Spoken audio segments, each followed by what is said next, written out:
All right, go ahead. Invincible, Season 3, Episode 7, What Have I Done? One of the darkest episodes of the Invincible War has officially dropped, as is a cameo from a character I wasn't expecting until next season. Let's talk about it.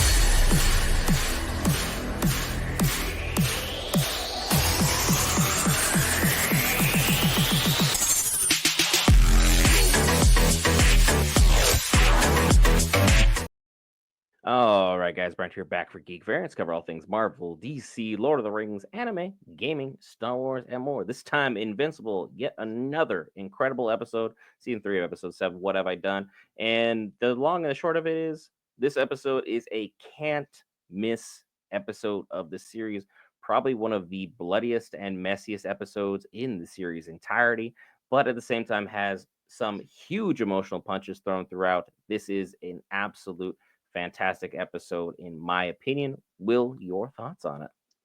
I think it's fantastic that they kind of harken back to Omni-Man and his brutality when he was dealing with Mark. So we see that same, kind of same notion going on with we're going to level everything that's in our way to draw what we want. And that's what the Invincible War is all about. It's about the Invincibles coming out to make Invincible's name, synonymous with destruction, devastation, you know, all types of freaking torment that these people have been going through. And they are doing a fantastic job because they are going across cities, spreading out across LA, New York, Chicago, freaking, Moscow, freaking, London, like Australia. They're everywhere and they're just doing damage. So yeah, they came with the thunder and Angstrom was not playing. And it really harkens back to what every time Mark is about to put his dad's past and everything that happened with him in the past and finally be able to push forward, Powerplex shows up, Angstrom shows up.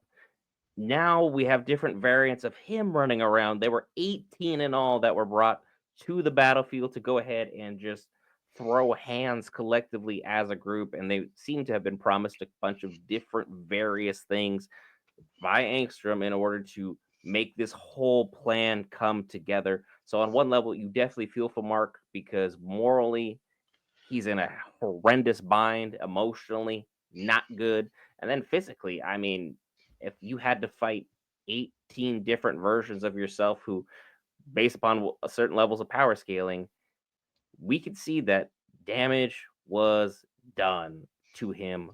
Talk to the folks about how this episode kind of played out for you or some series of events. Well, as far as damage being done, they show up like immediately, and we literally have day one. Day one, the Invincibles are let loose to run amok and just do damage to the city.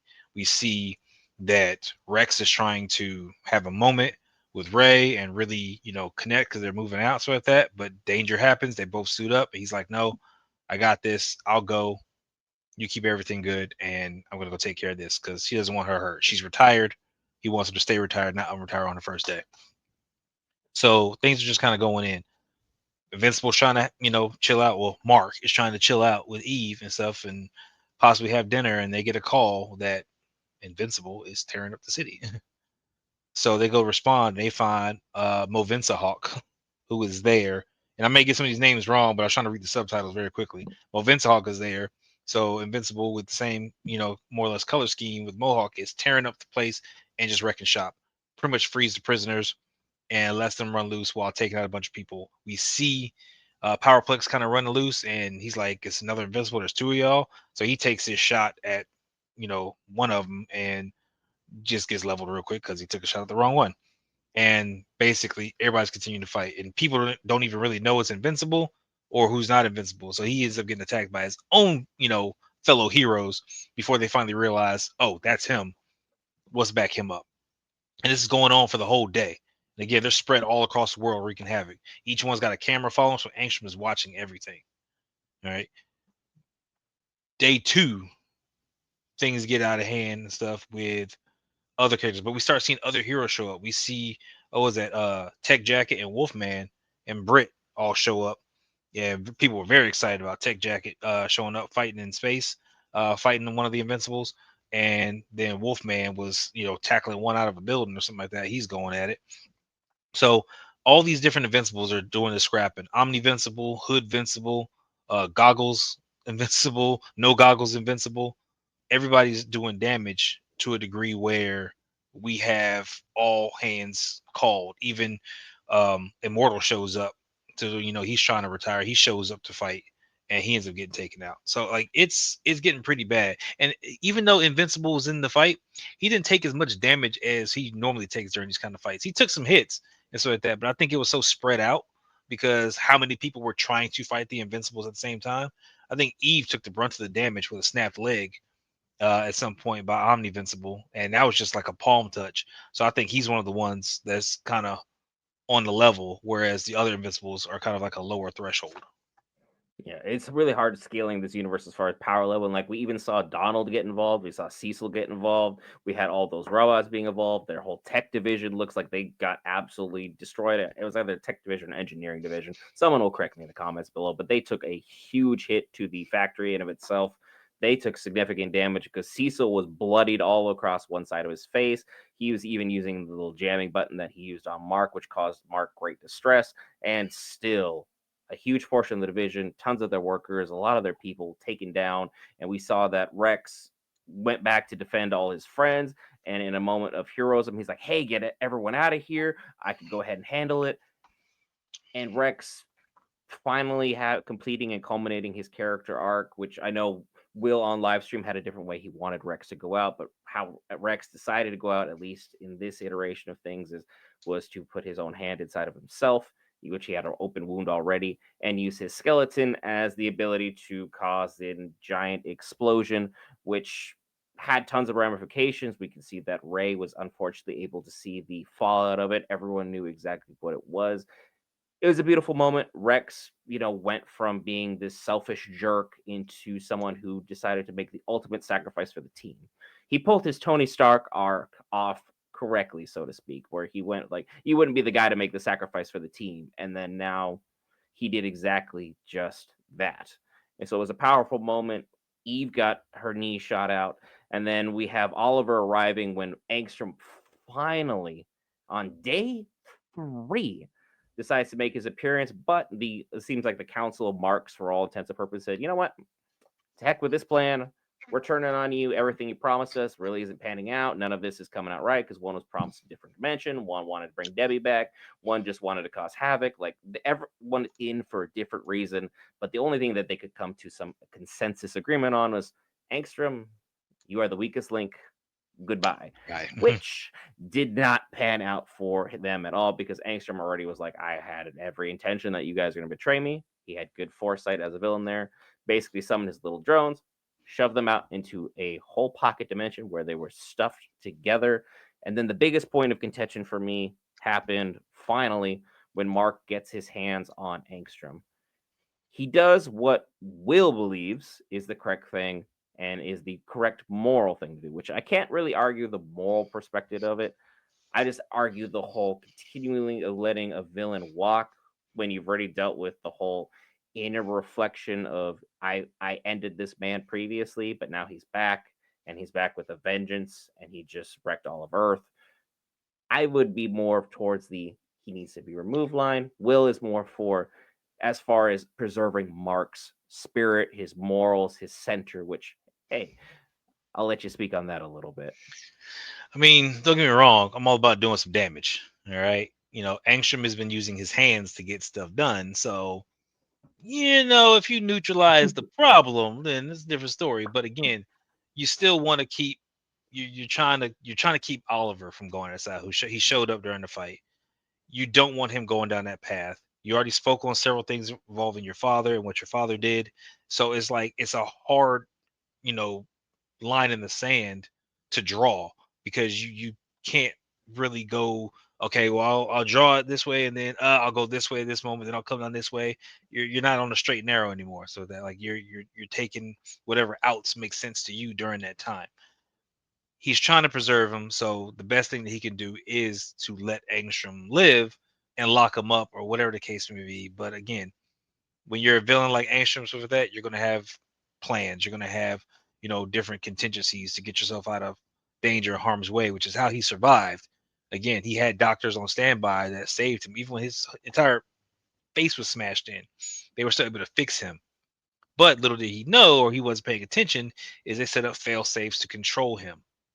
And when he did escape, and he escaped with an arm, was demanding to be fixed up, they would not fix him up because, again, he fell through with his promises to them. So not only did he fail the Invincibles, he also failed the technicians, who are now in control of Angstrom and his abilities. So whatever they want, which we have no idea what they want, is what's going to happen next. So they're going to fix him up, and he's going to do their bidding, and maybe he'll get his shot at Invincible again at some point in time. Just maybe. Don't really know. It's kind of up in the air at this point. Yeah, there's a lot of different variables going on because you thought, okay, the worst is behind us. Lo and behold, Mark and Cecil kind of have like a bit of a moment. Cecil's like, hey, why don't you lead the Guardians from the front? You make all the decisions, you call the shots. I won't lead from any perspective. You go ahead and do this thing, which of course Mark's like, absolutely not. I want nothing to do with this. I don't take orders from anyone. I'm not in the emotional state for this. I'm out. But Cecil decides to walk him out, and just they seem to have a bit of a moment. Mark at least says thank you for Cecil for taking care of Eve, for being on the straight and narrow with him, not trying to control him or Oliver, just kind of letting them do what they need to get done in this moment of time. Mark decides to go help with cleanup because he wants to kind of get ahead of things. He wants to fix Earth because it got put in a dire state by the other Invincibles running around, through their other various pseudonyms. And lo and behold, a Viltrumite comes down from the sky by the name of Conquest, who I was not expecting just yet.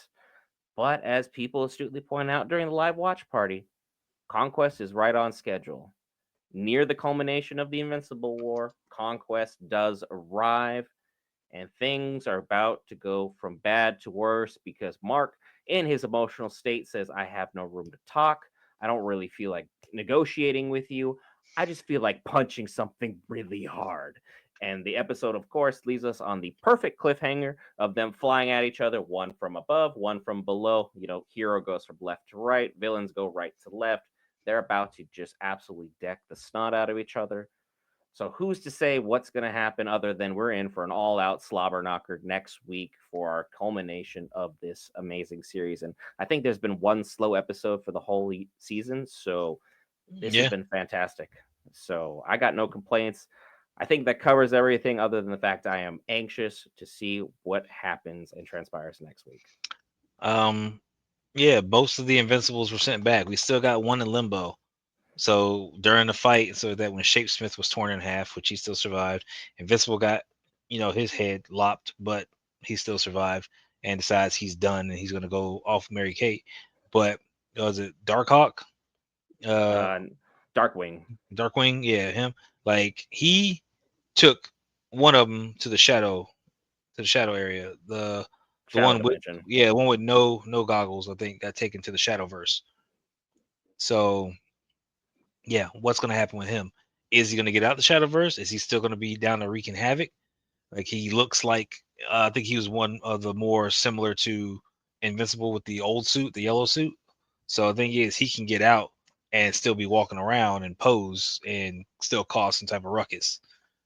But he also seemed like he was really adamant about taking people out. So And then what's will gonna Eve happen? show up next week? Is she going to be some huge benefit for Mark? Is she going to be sidelined? Is Mark going solo? Is him and Oliver going to be able to take out Conquest? We have so many questions just spilling out. I'm excited for next week.